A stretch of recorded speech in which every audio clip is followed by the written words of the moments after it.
This presentation is about value. In it, you will see a definition of value. You will see references to achromatic value, chromatic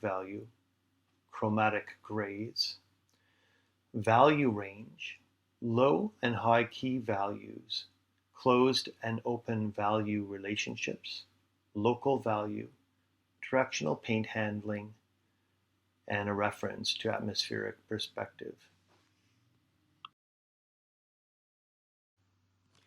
Value is the term used to describe the lightness or darkness of a color, also called a tone or a hue. Value variations in a hue indicate direction of light, cast shadows, changes in form, and can describe weight and depth. In this photograph, the sculpture is all one hue, and it's the shifts in value produced by light falling on various planes that allow us to be able to see the three-dimensional properties of the form. In this painting, called The Innocent Eye Test by Mark Tansey, achromatic value, which means value without color, refers to the range of grays from light to dark made from a combination of black and white. Chromatic value refers to the relative degree of lightness or darkness demonstrated by a given color. The value range in this painting is broad, with values being near white, high key values, and near black, low key values. Near white are high key values, and near black are low key values.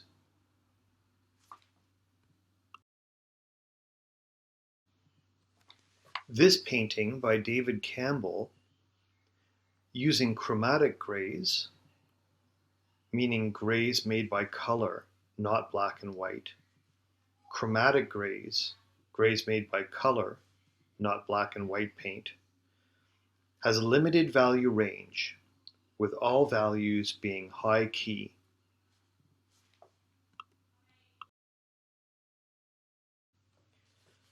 This painting, The Gentleman by Andrew Wyeth, has low intensity colors, which means that the colors are not bright. It also has a limited value range, with most of them being dark or low key. Like the previous painting, it has a restful air to it because of the limited value range, the horizontal orientation, and its low intensity colors. In a closed value composition,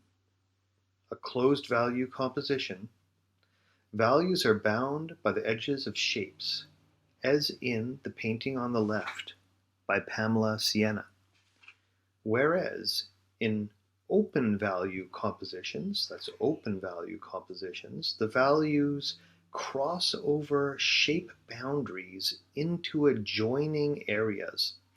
When you squint at the painting on the right, the value of the blue fabric in the shadow is very similar to the value of the brown background in the shadow. The painting on the right is by Andy McLean. Both open and closed value relationships can happen within one painting. In this painting, Joe Diggs uses values that are both open and closed when painting figure-ground relationships. For example, look at the man's pants, the dark value, and the dark value of the woman's left leg in relation to the ground upon which they are painted, meaning the background. If you squint your eyes, they begin to disappear into the background. In contrast, the woman's hat in relationship to the yellow background behind it has a closed value relationship. It's very clear where one ends and one begins. Down here, the open value relationship, it's unclear when you're squinting where one begins and one ends. The same can be said for open value relationships with the man's hand and arm in relation to his suit, and with the woman's arm in relation to the rest of her body. This assortment and range of value relationships makes for an active picture plane, and one that drives our eyes around to areas of contrast while having masked areas of visual rest.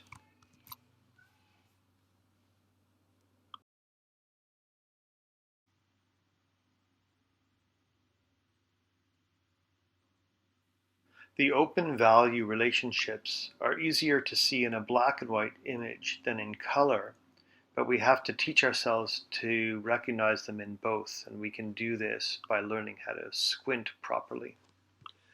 Local value is the relative light and dark of a surface, independent of any effect created by the degree of light falling on it. For example, the local value of the orange gourd is darker than the local value of the white gourd in this painting by Adam Clegg. Yet both objects and the ground plane all have a range of values made by the directional light source.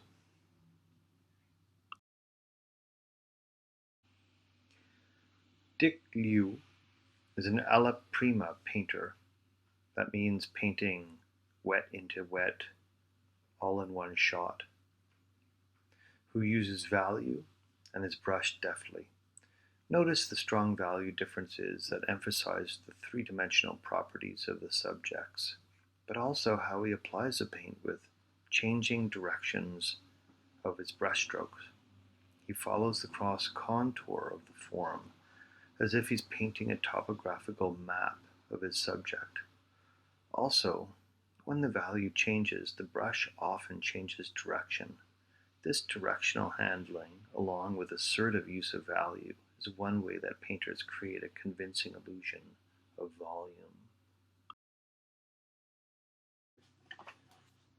In Poussin's Massacre of the Innocent, he has used high contrast to draw our eye to the drama of the moment. Look at the mother's emotions on her face. They're surrounded by the dark of the loincloth, so the light of her arm leads us right to her face. Up here, this is not as contrasted, but this woman's face, and then her arm, her white arm, surrounded by dark blue, and then her leg leads us down to the middle of a V shape, which gets us back to the baby.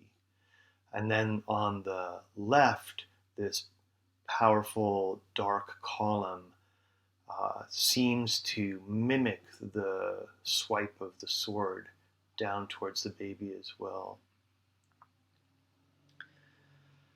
The grouping of high contrast shapes brings our eyes to the sweeping gesture of the moment.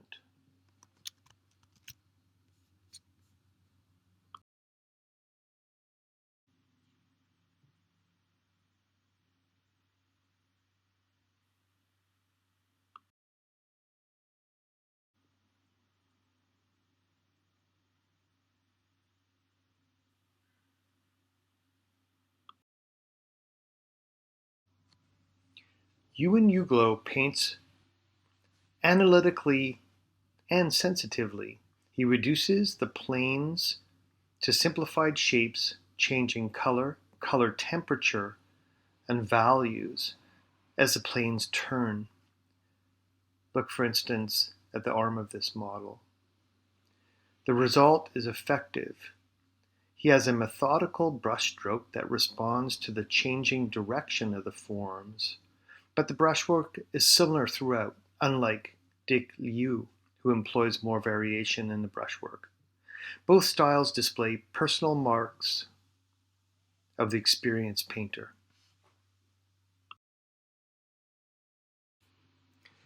Julie Hefferman uses value to make a distinction between near and far. The typical convention of landscape painters, based in actual atmospheric perspective, is to lower the contrast and heighten the value of elements in the far distance. That's what's happening here in the middle of the painting. We're seeing a long way beyond the foreground. She brings our attention to large, simple shapes, making it clear to read the foregrounded elements, yet every part of the painting is highly complex.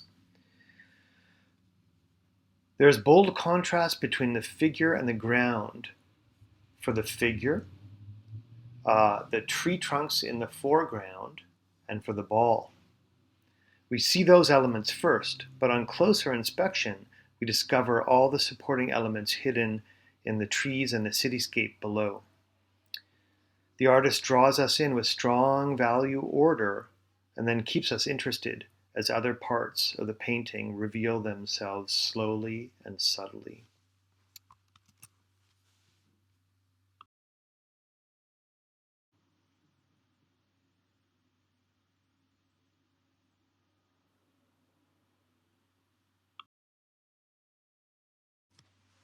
In these paintings by Jan de Vlieger and Giorgio Morandi, you see two very different styles of paint handling, yet both painters deliver convincing volumes through well-placed values.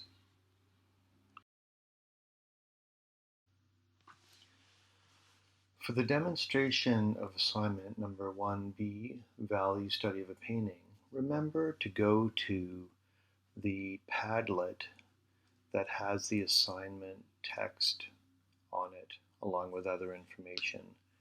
It will have explanations of how to proceed, and those explanations are referred to in the following slides.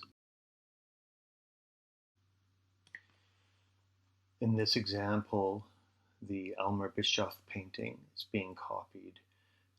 Painting process number 1 and 2 refers to sketching in the general form with a pencil and then using a dark wash to only address the dark values in the painting. In this next stage of the process, use just 2 opaque values of black to begin to address the values in the original painting further. Finally, in the fourth part of the process, increase the number of values you are working with so that the values in your copy begin to approach the range of values in the original painting.